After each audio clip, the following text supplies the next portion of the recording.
Hey everyone, welcome back. We're diving deep today, and this one is especially for you.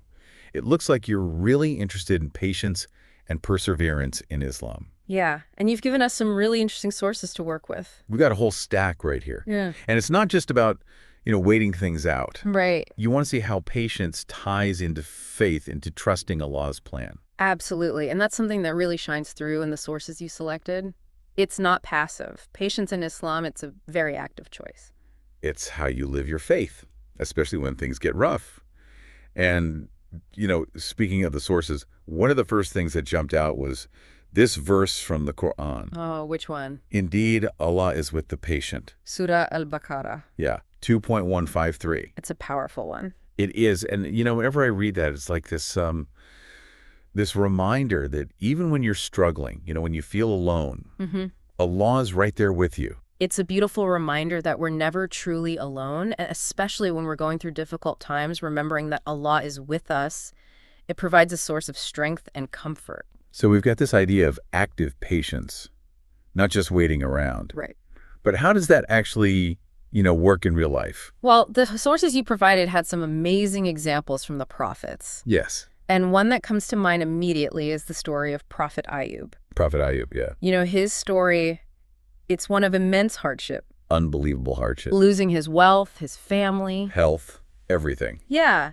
And yet, he never lost hope. Never lost faith. And the sources really highlighted his unwavering belief in Allah's wisdom and plan. He never questioned Allah's justice or mercy. That's such a powerful example because it shows how even when you're going through unimaginable suffering, Yeah. if you have perseverance, you can come out of it, stronger. With blessings. With blessings, yeah. Prophet Ayub's story, it really it underscores the strength that comes from holding on to hope. And it shows us that with patience, there's always the potential for things to get better. And that patience can actually lead to success, which we also see mirrored in the life of Prophet Muhammad, peace be upon him. Absolutely. His life was full of challenges. Constant, yeah. Opposition, threats. Physical harm, even.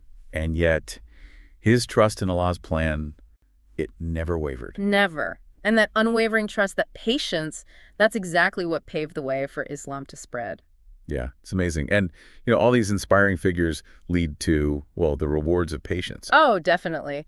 And one of the sources you shared had this verse that really stood out to me. And we will surely give those who are patient their reward according to the best of what they used to do. That's from Surah An-Nahl. Yes. 16.96. It really gets to the heart of what patience means in Islam.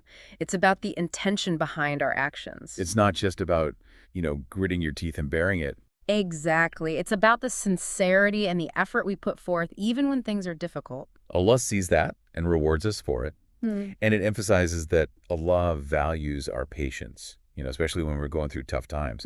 So how can we, in our day-to-day lives, cultivate this incredible quality of patience? One of the sources you gave, it actually had a very simple tip that I found really insightful. What's that? Focus on gratitude. Oh, interesting. Instead of focusing on what's missing, what's wrong, appreciate what you have. That's a good point. Yeah, and this shift in perspective, it can really make a huge difference in how you approach challenges. It's like when you're having a bad day, but then you remember, all the blessings. Exactly. It shifts your whole mood. And of course, there's always dua. Dua. Talking to Allah, asking for strength and guidance during those tough times. Having that direct line. Yeah, it's beautiful, really. So to wrap things up, Okay. it seems like patience and perseverance, they're more than just good qualities. They're essential, really. Yeah.